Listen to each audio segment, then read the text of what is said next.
Si estás viendo este vídeo, muy probablemente estés a punto de comprar tu primer coche eléctrico o estás muy interesado o interesada en comprarte tu primer coche eléctrico. Si es así, felicidades. Este es, de hecho, mi segundo coche eléctrico. He tenido un coche eléctrico durante 7 años y mi vida ha cambiado por completo. No solamente tengo un canal de YouTube porque me compré un coche eléctrico, es que de verdad soy un feliz propietario de un coche eléctrico que me ha cambiado por completo la vida. Y sé que dar el salto a la movilidad eléctrica, a un coche eléctrico, te puede dar un montón de miedo. Habrá un montón de cosas que te estás preguntando ahora mismo sobre si deberías de comprarte un coche eléctrico o no, si es la opción o no es la opción. Y en este vídeo vengo a resolverte todas esas dudas y sobre todo quitarte cualquier miedo que tengas alrededor de la movilidad eléctrica. Empezamos.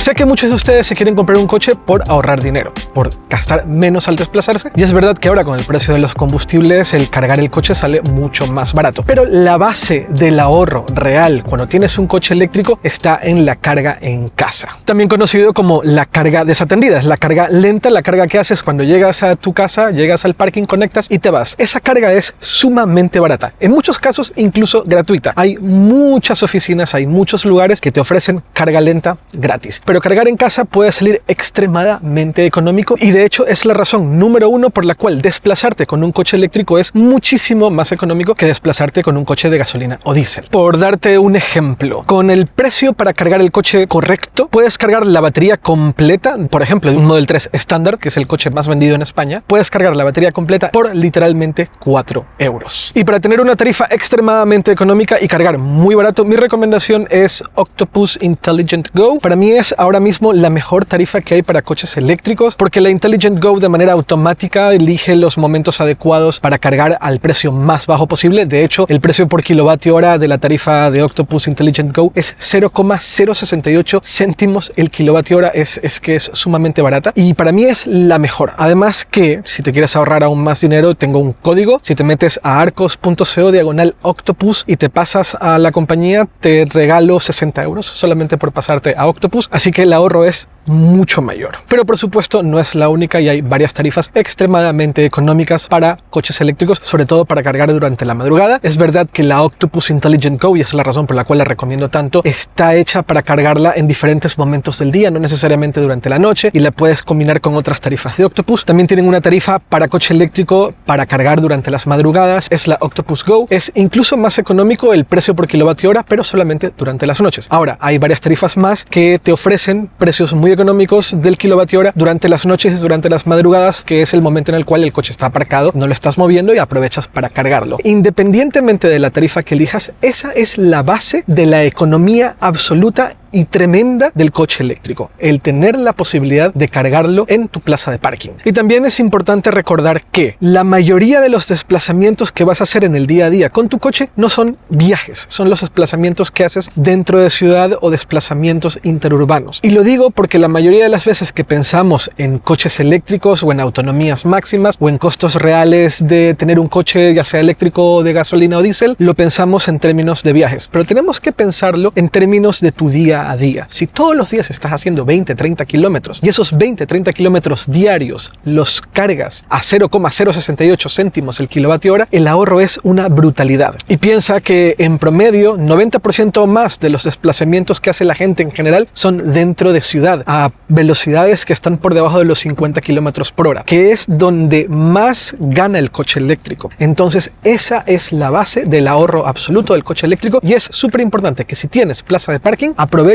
pongas un cargador y te busques una tarifa muy económica. Yo ya te he dado mi tarifa favorita con 60 euros de regalo además, pero puedes elegir la que tú quieras. Ahora, ¿qué pasa si no tienes plaza de parking? Entonces la cosa cambia un poquito, no mucho, pero cambia un poquito. Si no tienes plaza de parking, hay varias opciones. Una es que te busques cargadores lentos o semilentos que tengas cerca de casa. Si vives en ciudades grandes, no vas a tener ningún problema en encontrarlos. Y si no tienes cargadores lentos o semilentos, es que aproveches tarifas de carga rápidos que funcionen por suscripción. Hay muchos operadores que por una suscripción mensual el costo por kilovatio hora baja significativamente y si cada 2 semanas o cada 3 semanas vas a ir a recargar el coche, esto me refiero a cuando lo usas en el día a día dentro de la ciudad, entonces ahí te vale mucho la pena utilizar una de estas tarifas. Y seguirá siendo más económico, sin duda alguna, que repostar un coche de gasolina o diésel. Y recuerda que el primer trayecto de cualquier viaje que hagas, ese primer trayecto, esa primera parte, será con energía que cargaste muy probablemente en casa. Por lo tanto, el primer trayecto de cualquier viaje que hagas va a ser mucho más económico de lo que pagarás en cargadores rápidos en carretera, que es la segunda parte de esta guía. Y los viajes largos agrupa probablemente los dos mayores miedos que la gente tiene cuando va a comprar un coche eléctrico. Autonomía real en viajes, me voy a quedar a la mitad de la autopista parado sin carga y sin poder cargar en ningún lado, y ¿hay suficientes cargadores para poder viajar? La respuesta rápida y simple a las dos preguntas es no y sí. No te vas a quedar parado en la mitad de la carretera sin carga, eso no va a pasar, salvo que te haya pasado con un coche de gasolina, en que aunque te diga que te estás quedando sin gasolina no paras. Pues un poco lo mismo con un coche eléctrico. Si el coche eléctrico te está diciendo que te vas a quedar sin batería, pues tendrás que parar a cargar. ¿Hay suficientes cargadores, por ejemplo aquí en España, para cargar en prácticamente cualquier lugar cuando estás de viaje? La respuesta es un rotundo sí. De hecho, el problema de pocos cargadores acabó hace bastante. Diría que ahora el problema, ya voy a profundizar un poco más en eso, pero diría que ahora el problema es que hay demasiados cargadores, o al menos demasiadas redes de carga, lo cual deriva en otro problema al cual ya voy a profundizar un poquito más adelante. La realidad es que yo, con estos dos coches eléctricos que he tenido en los últimos 7 años, he viajado por toda Europa. Y tal vez antes tenía que planearlo un poco, cada vez menos, pero en la actualidad es que ya no lo planeo. Tanto es así que el año pasado yo me hice un viaje de unos 5.000 kilómetros por medio Europa. Me fui a Francia, luego a Suiza, luego pasé por Italia, luego volví a Francia y luego a España, y nunca me fijé en qué cargadores debería de parar. Simplemente iba. La realidad es que ahora cuando salgo de viaje ya ni siquiera miro qué porcentaje de batería tengo. Obviamente si tengo 10% de batería, que nunca sucede, pero nunca miro el porcentaje de batería, pero muchas veces he salido de viaje con 20-30% de batería y simplemente cuando esté cercano a los 5 o 4% me busco un cargador cerca, paro a cargar y sigo. También es verdad que mi coche tiene un planeador de ruta que está bastante bien y que me ayuda mucho y me simplifica mucho el tema de buscar un cargador cuando estoy de viaje. Pero quiero que se entienda que yo ya no busco cargadores cuando estoy de viaje, y da igual si estoy en este coche o si estoy probando otro coche. Cuando viajo con un coche eléctrico, y llevo 7 años viajando con un coche eléctrico, sobre todo en estos últimos 2-3 años, es que ya ni siquiera planeo el viaje, que es uno de los argumentos que mucha gente dice para no comprar un coche eléctrico. Tienes que planear tu viaje. Eso ya no existe. ¿Y por qué digo que el drama actual de la carga cuando estás viajando no es que hay pocos cargadores, sino que hay muchos cargadores? Y es porque ahora tienes que tener un montón de aplicaciones instaladas en tu móvil para cargar en diferentes redes a medida que vas viajando. Es para mí uno de los principales problemas que tiene la movilidad eléctrica en la actualidad. No es uno de los principales problemas. Yo diría que uno de los principales problemas es que muchos de estos cargadores simplemente no funcionan una vez que llegas. Pero es verdad que la inmensa cantidad de aplicaciones para cargar, sumado a que muchas de esas aplicaciones están muy mal diseñadas, sumado a que es bastante difícil de usar, genera una nueva brecha digital que ya la habíamos visto con el tema de los bancos, que a veces parecía que para poder operar en un banco tenías que ser un experto absoluto en saber manejar la tecnología. Eso también está pasando con las aplicaciones de carga. Parece que para cargar un coche eléctrico tienes que ser un absoluto experto en tecnología y saber cómo usar aplicaciones aunque estén súper mal diseñadas, y si no las sabes usar eres tonto. Esa brecha digital que está ocurriendo con las aplicaciones de carga hace que a muchas personas les eche para atrás pasarse a un coche eléctrico, y lo puedo entender perfectamente. Afortunadamente la regulación está entrando a resolver este problema, y es que la regulación ahora exige que los operadores de carga tengan TPVs, puedas pagar con una tarjeta de crédito o simplemente puedas acercar tu móvil y pagar con Apple Pay o con Google Pay, Android Pay, como se llame, y no tengas que descargarte ninguna aplicación para empezar a cargar inmediatamente. Pero no todos los cargadores lo tienen, y esto es una cosa que se está implantando poco a poco. Así que para mí ese es el principal problema que ahora tenemos con la movilidad eléctrica: lo mal que funcionan las aplicaciones y tener que tener miles de aplicaciones instaladas. Afortunadamente empiezan a aparecer agregadores, que son aplicaciones que agregan muchas redes de carga, así que solo tienes que tener instalada una aplicación para acceder a toda esa red de carga. También es verdad que muchos fabricantes de coches eléctricos te dan una tarjeta con el cual puedes obtener cargas a precios mucho menores, en millones y millones de puntos de carga. Esto lo tienen, diría que la mayoría de los fabricantes de coches eléctricos en la actualidad. Tesla no, pero muchos otros sí. Y también es verdad que muchas redes de carga funcionan con roaming. Entonces, si sueles utilizar una red de carga en particular, por ejemplo, si sueles utilizar mucho Thunder, por decir algo, puedes utilizar cargadores de otras redes con la propia aplicación, en este caso de Thunder o la que sea. Y eso simplifica un poco el proceso. Pero mi consejo con todo este tema es que te descargues una aplicación que se llama A Better Route Planner. Esa aplicación resuelve estos dos miedos. Me explico. A Better Route Planner te lo puedes instalar en tu iPhone o te lo puedes instalar en tu Android. Pones cualquier coche eléctrico y pones la ruta que quieres viajar. Y así puedes saber en esa ruta cuántas veces tendrás que parar a cargar, si tienes que parar a cargar. Además que es gratis. Y de esa forma te quitas un poco ese miedo de me voy a quedar tirado en la carretera. La segunda razón por la cual es muy interesante A Better Route Planner es porque, por ejemplo, vas de aquí a Barcelona y sabes que tienes que parar en Zaragoza. Eliges los cargadores que están en Zaragoza, en el que la aplicación te recomienda parar a cargar y te muestra los precios de ese cargador. Te muestra el precio oficial de la red a la que pertenece el cargador, pero luego te muestra cuáles son los precios con descuento de, por ejemplo, algún fabricante que te ha dejado la tarjeta para cargar en ese cargador, o algún agregador, o el precio en roaming. De esa forma puedes elegir la aplicación más económica para cargar en ese cargador y te ahorras dinero en la carga. Así que A Better Route Planner te resuelve esos dos miedos y esos dos problemas. De cierta forma es gratis, te quita mucho del peso y de la ansiedad que te puede llegar a dar a la hora de viajar si es tu primer viaje con un coche eléctrico, y una vez que ya estés acostumbrado a viajar con un coche eléctrico y te des cuenta que esa ansiedad en realidad no existe, te ayuda a elegir precios económicos para cargar cuando estás de viaje. Pero sin duda alguna, lo peor que está pasando ahora mismo con la movilidad eléctrica es eso: cargadores que no funcionan, el tener que instalarte un montón de aplicaciones, o también estar en esta situación en la cual la gente aparca en plazas de carga y no carga, ya sean coches eléctricos o coches de combustión que ocupan plazas de carga y te pueden arruinar un viaje. Para mí eso es lo peor en la actualidad de la movilidad eléctrica. Vale, todo bien, ya sabemos que cargar un coche en casa es muy económico, que cargar cuando estás viajando también puede ser económico, simplemente hay que saber cómo hacerlo y que no tiene ningún sentido planear viajes. Pero la pregunta es, ¿qué coche deberías de comprarte? Y también la otra gran pregunta es, ¿qué onda con los cuidados de la batería? Para poder hablar de qué coches comprar, qué coche recomiendo comprar, cuál es el mejor coche eléctrico que deberías de tener en la actualidad, o cuáles son los cuidados a la batería de tu coche eléctrico, tenemos que hablar de los diferentes tipos de batería que hay en la actualidad. En realidad hay dos grandes tipos de batería en la actualidad: LFP, NMC. Dentro de LFP y NMC hay diferentes tipos, pero básicamente son los dos grandes tipos actuales de baterías para coches eléctricos. En un futuro eso va a cambiar. Todo parece indicar que las baterías de sodio se van a hacer súper importantes en un futuro y mucho más económicas, pero de momento LFP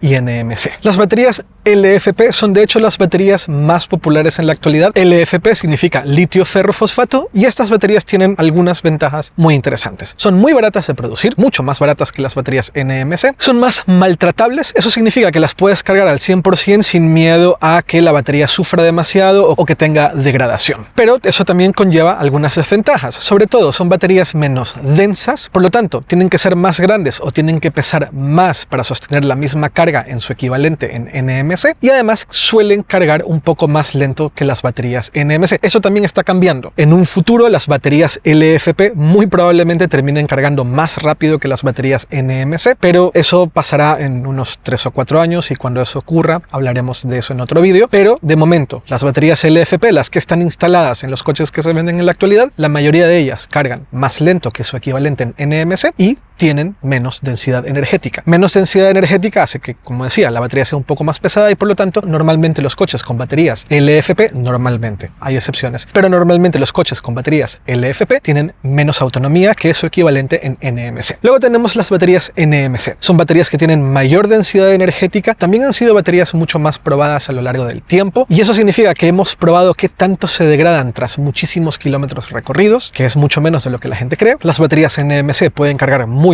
rápido en general, tienen una mayor densidad energética, y por lo tanto la mayoría de los coches en la actualidad que tienen baterías de gran autonomía suelen ser baterías NMC. Son más caras de producir, eso sí, pero también son capaces de cargar más rápido en general. ¿Cuál es el problema de las baterías NMC? Que normalmente deberías de cargarlas hasta el 80% para su uso del día a día. Puedes cargarlas al 100% si lo necesitas, por ejemplo para viajes, pero se recomienda que en el día a día lo cargues hasta el 80%. Eso para mucha gente es un problema. No entiendo muy bien por qué. Yo creo que cuando tienes un coche eléctrico te vas a dar cuenta que no lo es, porque puedes simplemente configurar el coche a que cargue todos los días hasta el 80%, como lo puedes hacer ahora con muchos móviles, y cuando te vas de viaje simplemente cambias esa configuración cuando vayas a cargar y le pones al 100 y no va a haber problema con la batería. El problema del 100% es cuando lo cargas al 100% y lo dejas al 100%. Ahí es un problema. Y cuando todos los días lo cargas al 100% y se queda en el 100% durante horas o días o semanas. Ese es el problema. Pero si cuando estás viajando necesitas el 100% de la batería, por supuesto que lo tienes. De hecho, cargar todos los días al 100% es tan perjudicial en una batería NMC como en una batería LFP. A las baterías LFP se recomienda la carga a 100% una vez por semana para balancearla y para aprovecharla lo mejor posible, pero tampoco vale la pena que la estés cargando todos los días hasta ese 100%, salvo que realmente lo vayas a utilizar. Entonces, ¿cuándo elegir un coche eléctrico con una batería NMC o LFP? Pues dependerá mucho de tus usos diarios. Si eres una persona que sabe que va a maltratar mucho la batería y que todo el tiempo va a estar cargándola hasta el 100% por el motivo que sea, el tema económico es determinante a la compra del coche, o no te va a molestar esperar un poquito más a la hora de cargar el coche cuando estés viajando, entonces una batería LFP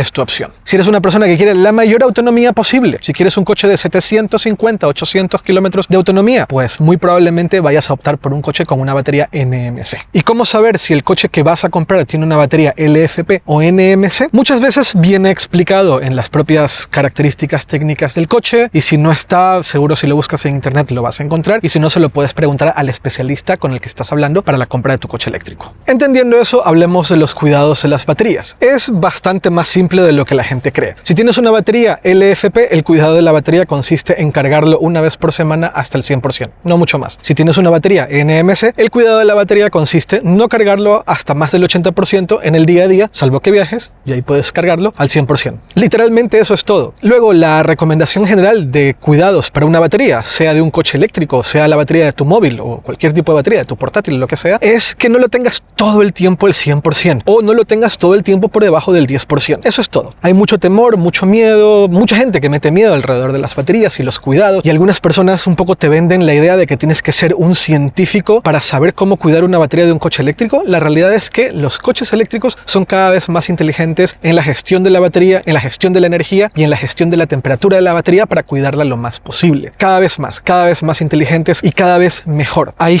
muchísima investigación y desarrollo alrededor de las baterías, y hay muchísima investigación y desarrollo alrededor del cuidado de las baterías para los coches eléctricos por obvios motivos. Entonces no es fácil maltratar una batería de un coche eléctrico. ¿Qué hago yo personalmente? En mi coche, en este coche que tiene una batería NMC, mi día a día la batería está cargada hasta el 65%, que es casi la mitad de la zona de menos estrés que puede tener una batería. Y ese 65% de batería pues me da para muchísimos kilómetros. Cuando viajo, cargo más. Si no, lo mantengo en 65. Bien, ya que tenemos claro los diferentes tipos de batería y los cuidados que le debes de dar a las baterías, entonces hablemos de qué coche deberías de comprarte. ¿Cuál debería ser tu primer coche eléctrico? ¿O cuál debería ser tu próximo coche eléctrico? A diferencia de lo que estaba pasando hace 2-3 años apenas, estamos en una época en la cual hay una cantidad inmensa de modelos, tipos y opciones para comprar un coche eléctrico. Coches grandes, pequeños, coches de autonomía súper altas, coches de autonomías urbanas o interurbanas, subs grandes, subs medianos, subs pequeños, subs crossovers, sedán deportivo, berlinas deportivas, hatchbacks, coches pequeñines como el Twingo, como el Dolphin Surf, coches inmensos como el G9 de Xpeng o el Kia EV9. Hay para todos, hay de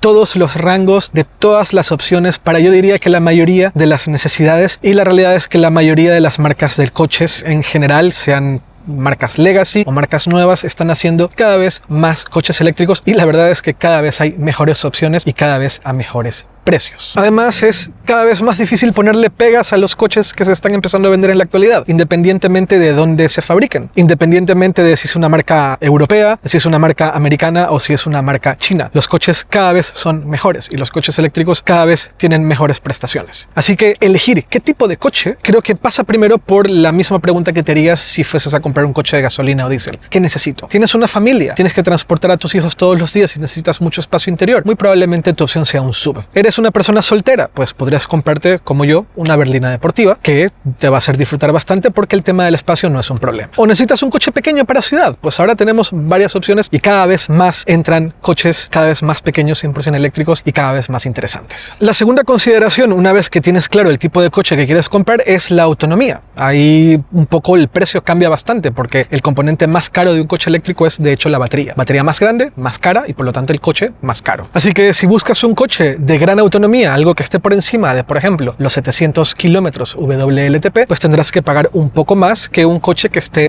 en, por ejemplo, los 400 o 500 kilómetros en el ciclo WLTP. De hecho, es un poco lo que mencionaba antes. Un coche con 750 kilómetros de autonomía, pues tendrá muy probablemente una batería NMC que es más cara que un coche de unos 400 o 500 kilómetros de autonomía en el ciclo WLTP, que probablemente tenga una batería LFP. Ahora, si te compras un coche de lujo, de una marca de lujo, con mucha autonomía, pues estarás pagando muy premium. O si quieres mucha autonomía, pues también hay opciones que no son tan premium, en donde el precio se ajusta bastante, pero obtienes esos, por ejemplo, 750 kilómetros de autonomía. Hay una que otra marca que está ofreciendo coches en un rango de precios bastante interesante con esas cifras de autonomía. 750 kilómetros de autonomía, ¿qué significa? Que si haces un Madrid-Barcelona, prácticamente te lo puedes echar de tirón. Tendrás que parar a cargar en Zaragoza o en Lleida. Mi coche tiene mucha autonomía, tiene una batería grande de 100 kilovatios hora, y cuando yo hago el Madrid-Barcelona, pues muchas veces puedo hacerme el tirón hasta Lleida, cargar en Lleida, 10 minutos y seguir, o parar en Zaragoza, y alguna vez me tocó parar en Zaragoza y a los 7 minutos el coche me decía puedes seguir, para que te hagas una idea de lo que puedes conseguir con un coche de gran autonomía. Ahora, no todo el mundo necesita un coche de tanta autonomía. Un coche con 500 o 400 kilómetros de autonomía, pues tendrás que parar a cargar, y parar a cargar un poco más tiempo, y a mucha gente eso no le importa y se ahorran bastante dinero. O si te buscas algo para moverte dentro de ciudad, pues te puedes conseguir algo por debajo de los 20.000 euros, un Renault Twingo, un BYD Dolphin Surf, por ejemplo, que están por debajo de esos precios, y si no vas a viajar con el coche, tienes algo eléctrico, ahorras un montón de dinero, no solamente en la compra del coche, sino también para mover el coche. Pero es que además hay un montón de coches de tamaño medio que son súper interesantes que han salido en los últimos 2 años. El Renault 5, el ID Polo, que se está lanzando cuando grabo este vídeo, el Cupra Raval, o subs de tamaño medio como el Skoda Elroq, o un poquito más pequeños como el Skoda Epic, el ID Cross. Son coches un poco más pequeñines que me parece que son mucho más orientados para el día a día en ciudad, pero que tienen opciones con buena autonomía y a precios muy interesantes. Hay muchas opciones. Estoy dando marcas y estoy dando modelos que me vienen a la cabeza, pero la realidad es que hay un montón de cosas que están haciendo muchas marcas chinas, europeas, americanas, que son muy interesantes. También hay coches que te ofrecen relación calidad-precio muy altas. Por ejemplo, si estamos hablando desde un punto de vista meramente de mucha tecnología y muy buena autonomía con una eficiencia tremenda, pues sin duda alguna un Tesla Model 3 de tracción trasera y gran autonomía es prácticamente el rey imbatible. Por ahí también está el Hyundai Ioniq 6, que tiene buenos consumos y buena autonomía. Hay un montón de opciones. ¿Te quieres ir a un coche un poco más lujoso, completamente distinto a lo que normalmente te esperas ver en la calle? Pues están los Polestar, ¿no? Que están súper interesantes también. Ahora,